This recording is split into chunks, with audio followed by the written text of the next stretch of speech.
Hello বন্ধুরা, আমি অনির্বাণ, তোমাদের friendly gardener and welcome back to another video. তো বন্ধুরা, পরপর তোমাদের কথা মতো বা তোমাদের ভালো লাগার ভিডিওগুলো চেষ্টা করছি তোমাদের সামনে নিয়ে আসতে।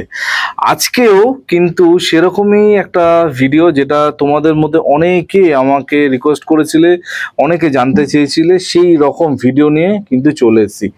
গরমকাল মানে বিভিন্ন রকমের গাছ, আর গরম মানে যেই গাছটা সব থেকে বেশি আমাদের মনের কাছে থাকে সেটা হচ্ছে জবা। জবা গাছ নিয়ে আমাদের সবার একটা ভালো লাগার জায়গা আছে, কারণ আমরা সবাই জবা ভালোবাসি। আর জবা একটা খুব সহজ ধরনের গাছ, ঠিক আছে? তো সেই জায়গা থেকে দাঁড়িয়ে জবা করতে কিন্তু আমাদের সবার খুবই ভালো লাগে। আজকে টপিকটা তোমরা জেনে নিয়েছো, সেটা হচ্ছে জবা গাছে ফুল নেই, মানে কিছুতেই জবা গাছে ফুল হচ্ছে না, ফুল আসছে না। কিন্তু তোমাদের আজকে যে টিপসগুলো বলবো, এই টিপসগুলো শুনলে ডেফিনেটলি তোমাদের জবা গাছে 100% ফুল আসবে, ঠিক আছে? এবার জবা গাছে ফুল না আসার সব থেকে বড় কারণ কি, সেটা হচ্ছে অতিরিক্ত জল, ঠিক আছে? মানে এই জল দেওয়ার ব্যাপারটা কিন্তু তোমাদের একটুখানি কন্ট্রোল করতে হবে। মানে আমরা অনেকেই ভাবি গরমে বেশি জল দিলেই গাছ ভালো থাকবে, কিন্তু আসলে অতিরিক্ত জল দিলে গাছের শিকড়ে শ্বাস নিতে পারে না। হ্যাঁ, এটা কিন্তু বুঝতে হবে যে অতিরিক্ত জল আমরা দেবো না। অতিরিক্ত জল দিলে কি হবে, শিকড় সবসময় একটা ময়েস থাকবে, আর শিকড় যত ময়েস থাকবে আলটিমেটলি কি হবে না, তোমাদের শিকড় নষ্ট হবে। তো শিকড় নষ্ট হতে শুরু করলে কি হবে, তোমাদের জবা গাছের কুড়িগুলো কিন্তু ঝরে পড়বে, কুড়িগুলো পড়ে যাবে। এই জিনিসটা মাথায় রাখতে হবে। রুট যদি একবার পচতে আরম্ভ করে, তোমাদের গাছকে কিন্তু কেউ বাঁচাতে পারবে না, এটা কিন্তু মাস্ট। এটা কিন্তু বুঝতে হবে। গরম পড়েছে মানে প্রচুর প্রচুর আমি জল দিয়ে দেবো, এটা কিন্তু করা যাবে না। অতিরিক্ত জল গাছে দেওয়া যাবে না। যখন জল মানে প্রয়োজন হবে তখন আমরা জল দেবো, ঠিক আছে? তো এর জন্য কি বলবো, দিনে একবার জল দাও, দিনে একবার জল দাও, ভালো করে ভর্তি জল দাও। মানে এই ধরো, আর জল দেওয়ার পারফেক্ট টাইম কখন সেটা তো আমি তোমাদের আগে ভিডিওতে বলেছিলাম, সেটা হচ্ছে একদম মানে সকালবেলা, এই ভোর 7টা 7:30টার সময় তোমরা জল দিয়ে দিলে তোমাদের কিন্তু গাছে কোনো রকমের সমস্যা হবে না। এই গাছটা দেখো কি পরিমাণে কুড়ি এসছে, কালকেই এইখানে একটা দুটো তিনটে ফুল কিন্তু ফুটবে। মানে এইটুকু একটা গাছ, গাছটা কিন্তু বয়স 1 বছরও না, ভর্তি কুড়ি। তো এই গাছেও কিন্তু দিনে একবার জল দেওয়া হয়। মানে আমরা একবার জল দেবো, আর বিকালবেলা যদি দেখো যে হ্যাঁ জল পুরো ড্রাই হয়ে গেছে, মানে যখন খুব রোদ, তখন গিয়ে আমরা বিকেলে আরও একবার ধরো জল দিতে পারি। কিন্তু দিনের বেলা একবার ভর্তি করে জল দিলেই এনাফ, তোমাদের গাছ কিন্তু দুর্দান্ত থাকবে, ঠিক আছে? এই একটা জিনিস তোমাদের মাথায় রাখতে হবে, গাছে অতিরিক্ত জল দেওয়া যাবে না। প্লাস অবশ্যই আমি বলবো যে ড্রেনেজ হোল, মানে যে জলটা দিচ্ছ, যে জলটা যেন তৎক্ষণাৎ ড্রেন আউট হয়, এই জিনিসটা কিন্তু মাথায় রাখতে হবে। তার জন্য কি করতে হবে না, তোমাদের ভালো করে মাটিটা বানাতে হয়। মাটি যদি ভালো না হয়, তোমাদের ড্রেনেজ সংক্রান্ত সমস্যা থাকবে, আর ড্রেনেজ সংক্রান্ত সমস্যা থাকলে তোমাদের গাছ কিন্তু মারা যাবে, শিকড় নষ্ট হবে, গাছে কিন্তু ক্ষতি হবে। বুঝে গেছে?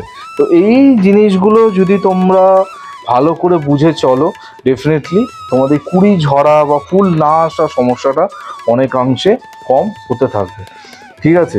এর পরের যে প্রশ্ন মানে পয়েন্ট সেটা বলবো, সেটা হচ্ছে অতিরিক্ত সার দেওয়া, ঠিক আছে? বেশি সার দিলেই বেশি বেশি ফুল আসে, এই ধারণাটা প্রচুর বন্ধুদের কিন্তু আছে।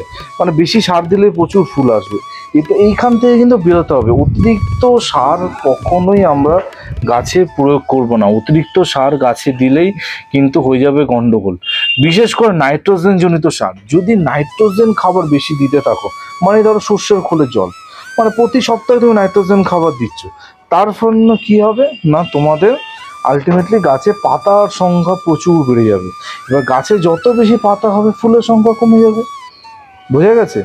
তো এই জিনিসটা তোমরা মাথায় রাখতে হবে। অতিরিক্ত নাইট্রোজেন খাবার আমরা একদমই গাছে প্রয়োগ করব না, ঠিক আছে? অতিরিক্ত নাইট্রোজেন খাবার গাছে দেবো না, তার পরিবর্তে আমরা পটাশ বা ফসফরাস জাতীয় খাবার দেবো। যদি তোমাদের নাইট্রোজেন খাবার এতটাই ভালো লাগে, দিতে হবে। 15 দিনে একবার দাও, কোনো রকমের সমস্যা কিন্তু হবে না। বোঝা গেছে? তোমরা গাছে চাইলে ডিএপি, সিঙ্গেল সুপার ফসফেট এই মাসে একবার করে দিতে পারো। অনেকে বলে যে ডিএপি নাকি জবা গাছে দিতে নেই, মানে এটা কেন মানে বলে আমি জানি না। আমি তো আমার জবা গাছে ডিএপি দিই, সিঙ্গেল সুপার ফসফেট দিই, গাছ তো ভালোই থাকে। আজকে আমি মিলনের ছাদে আছি, মিলনের ছাদেও কিন্তু একই রকম পরিচর্যা করা হয়, ঠিক আছে। ও কিন্তু ডিএপি সিঙ্গেল সুপার ফসফেট দেয়, গাছ দেখতে পাচ্ছ কতগুলো করে, তাও তো আজকে মানে ফুলের সংখ্যা কম, অন্যদিন এইখানে পুরো ফুলে ভর্তি থাকে, ঠিক আছে। তার সাথে অবশ্যই গাছে যেটা আমি দেওয়ার পরামর্শ দেবো, এর আগেও তোমাদের আমি বলেছি, সেটা হচ্ছে না হিউমিক অ্যাসিড।